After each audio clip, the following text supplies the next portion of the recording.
बिस्मिल्लाहिर्रहमानिर्रहीम जी। अस्सलाम वालेकुम। मेरा नाम डॉक्टर वहीद हसन है। दोस्तों का सवाल होता है जी कि डॉक्टर साहब जैसे दिसंबर आया है या ये जनवरी का महीना, ये 2 महीने बहुत सख्त सर्दी के होते हैं, तो ऐसी सूरत में हमारा जानवर जी हीट में नहीं आ रहा।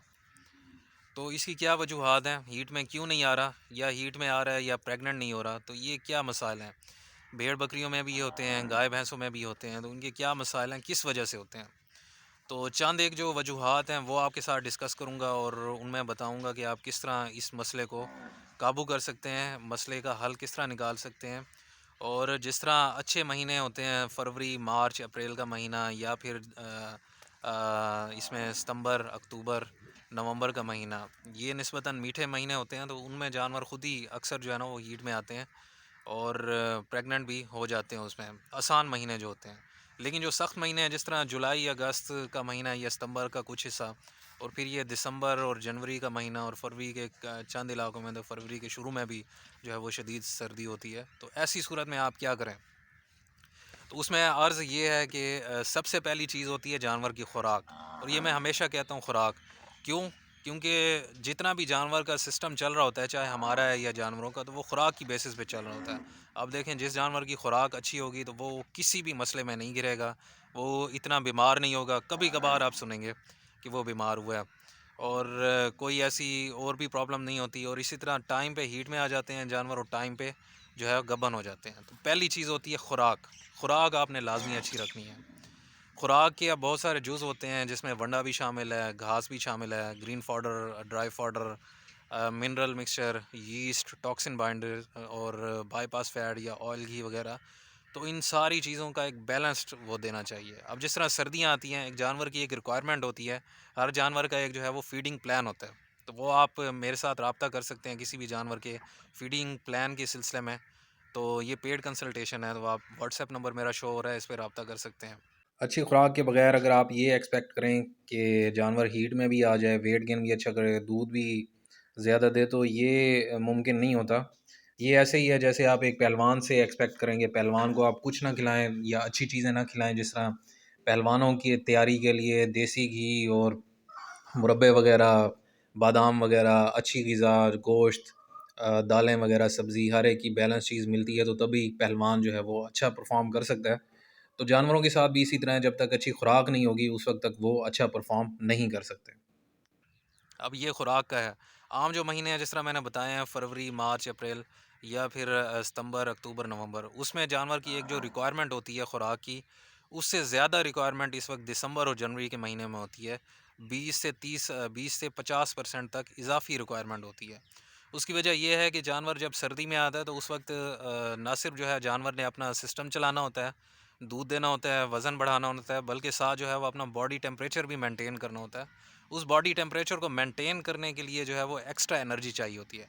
जिस तरह हमारे कमरों में हीटर चलता है या बाकी चीज़ें, वो हीटर जो है वो ज़्यादा बिजली खाता है, उसकी वजह यह है, या ज़्यादा गैस खाता है, उसकी वजह यही है कि वो हीट बनाने के लिए ज़्यादा एनर्जी चाहिए। तो जानवरों को भी वो चाहिए, इसलिए इनका अलहदा से हीट अलाउंस होना चाहिए। जब वो गर्मी अपने जानवर जिस्म में पैदा करेगा, प्रॉपरली इनकी खुराक होगी, तो वो दिसंबर और जनवरी के महीने में भी हीट में आएगा और प्रॉपरली गबन हो जाएगा।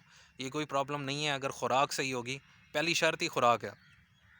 और ये फिर अगली जो चीज़ आती है शेड की तरतीब, कि हम तरपाल वगैरह लगाएं या ना लगाएं, क्या करें। तो उस सिलसिले में अर्ज़ ये है कि अगर जानवरों की आप खुराक अच्छी रख रहे हैं ना, आपके पास बजट है, खुराक आप अच्छा दे रहे हैं, तो फिर आपके जानवरों को शेड की भी इतनी ज़रूरत नहीं है। ये मैं आपको बैकग्राउंड में दिखाऊं, ये रात के वक्त भी इसी तरह होते हैं, और इस वक्त भी जो टेम्परेचर है वो तकरीबन 4 डिग्री सेंटीग्रेड के करीब है। 4 से 9 के दरमियान ये वेरिएबल रहता है आज जितनी सर्दी है।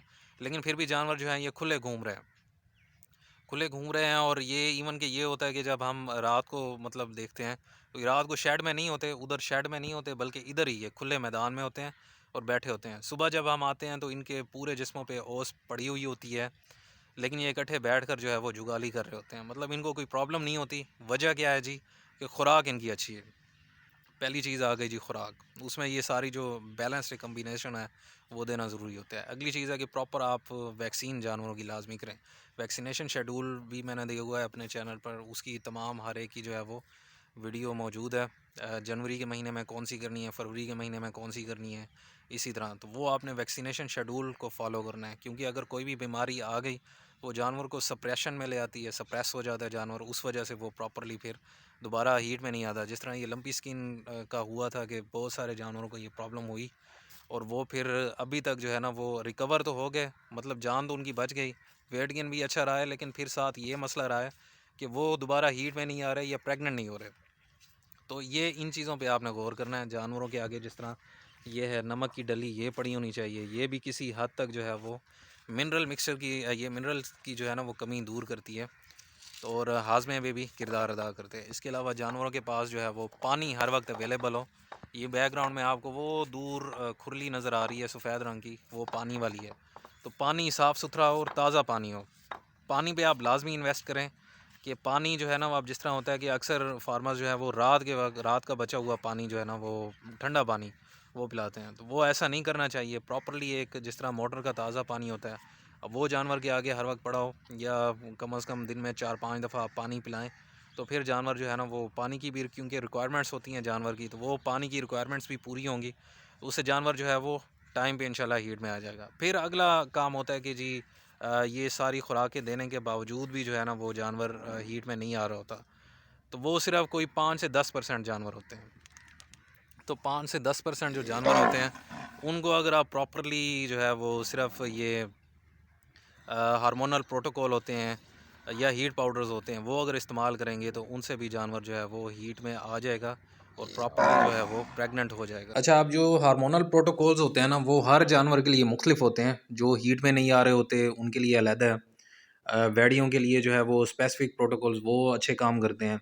जो रिपीटर गायें होती हैं उनके लिए अलहदा प्रोटोकॉल अच्छे काम करते हैं। उसमें मुख्तसर बात ये है कि आप अपने करीबी किसी डॉक्टर को बुला लें। पहले बच्चादानी का, वेजाइना का और ओवरीज़ का, ओविडक्ट का, इन चीज़ों का जो है वो चेकअप करवा लें, चाहे अल्ट्रासाउंड के ज़रिए या मैनुअल हाथ के ज़रिए।